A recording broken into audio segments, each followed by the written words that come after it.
तो कॉम्पिटेक्स का डे 3 चल रहा है आज इन ताइपे ताइवान एंड मैं बहुत सारी चीज़ें देख चुका हूँ ऑलरेडी 2 दिनों में। अगर आप पीसी गेमर हो या आपको लैपटॉप्स पसंद है, पीसी पसंद है, डेवलपर हो, तो you have a lot of things to see here. मैं ये वीडियो में आपको दिखाऊंगा everything that I personally liked and जो मुझे इंटरेस्टिंग लगी एंड आई एम होपिंग कि आपको भी इंटरेस्टिंग लग सकती है ये वीडियो में। तो let's get started with Asus. पहले तो एसूस इस साल ROG का 20th ईयर एनिवर्सरी सेलिब्रेट कर रहा है and they have launch some special edition devices. उसमें सबसे पहले है ROG Xbox Ally X20 bundle, जो एक रिवर्क एंड रिफ्रेश है Xbox Ally X का, जो थोड़े टाइम पहले लॉन्च हुआ था। But the difference here is a display is now 7.4 inches and ये अब LCD की जगह एक OLED पैनल है। बाकी 120 हर्ट्ज रिफ्रेश रेट का ही पैनल है, 24 GB रैम आएगा इसमें एंड ये बंडल में ROG X Real के AR ग्लासेस भी मिलेंगे to play games on. Next up है ये ROG NUC 16 Edition 20, जिसके अंदर एक RTX 5090 है and Intel Core Ultra 9 290 HX Plus, वो भी इतने छोटे से फॉर्म फैक्टर में। प्लस इसमें है 32 GB रैम एंड 2 TB का स्टोरेज, तो एक प्रॉपर टावर पीसी जितना सब कुछ मिल जाएगा इसमें with a lot of necessary ports आगे एंड पीछे दोनों जगह। फिर साथ में है ये RTX 5090 with a curved AMOLED display जिसको आप कस्टमाइज कर सकते हो and ROG Thor power supply with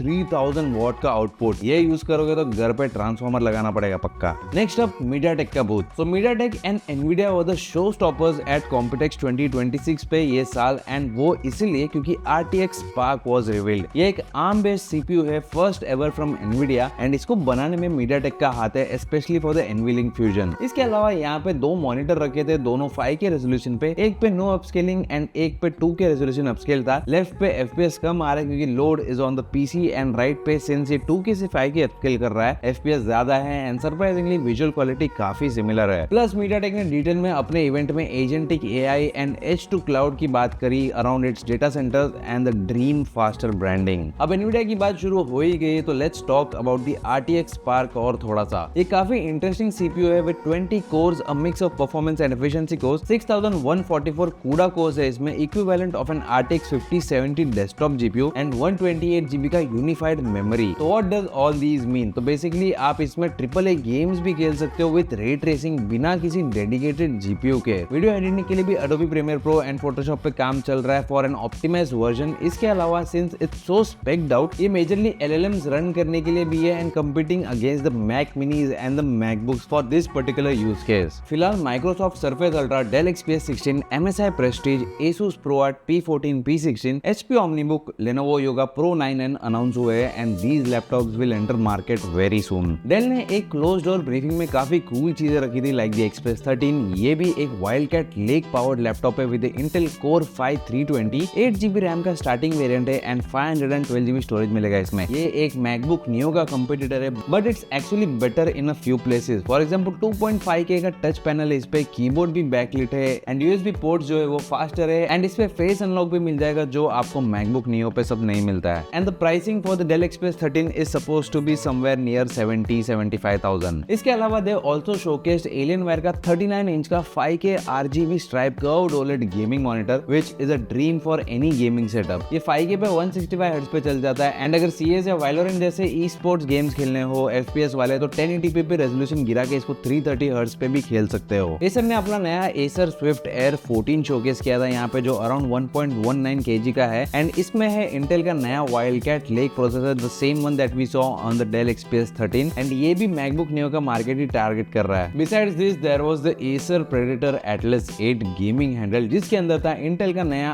Arc G3 Extreme, जो एक Panther Lake बेस्ड चिप है जो हम लोग ने Galaxy Book 6 Pro पे देखा था, Dell XPS 14 पे देखा था। This also uses the B390i GPU with 12 Xe cores inside it। Overall decent gaming handle है, परफॉर्मेंस अच्छी है, Forza Horizon 6 पे भी अच्छा परफॉर्मेंस देखने को मिला था हम लोग को। But this does not use hall effect joysticks या trigger, but display is good, performance भी बढ़िया निकला है एंड ट्रिगर स्लाइडर्स भी है to adjust the intensity of the RT and the LT। अब बारी है MSI की बूथ की एंड यहाँ पे अटेंशन ग्रैबिंग चीज थी the new MSI Claw 8 EX AI Plus which is also powered by the Intel Arc G3 Extreme। इसका design is very similar to the Xbox controllers and same design जो हमने ROG Xbox Ally पे भी देखा था। Button layouts are good and Forza Horizon 6 का performance इस पे भी काफी बढ़िया निकल के आया है। प्लस इसमें unlike the Acer Atlas 8 hall effect triggers and joysticks भी है एंड MSI का 40th ईयर एनिवर्सरी का बोट टूर भी चल रहा था क्योंकि इनके 40 इयर्स हो चुके थे and they had a lot of old laptops and GPUs to showcase. इसके अलावा MSI का मॉनिटर है which has an agentic AI जिसके अंदर, तो AI को आप बोल सकते हो to change the brightness, contrast, ये ही अपने आप कर देता है एंड यूजर प्रीसेट भी स्विच कर लेता है। फाइनली मल्टीपल सेटअप्स बने थे यहाँ पे फॉर द MEG,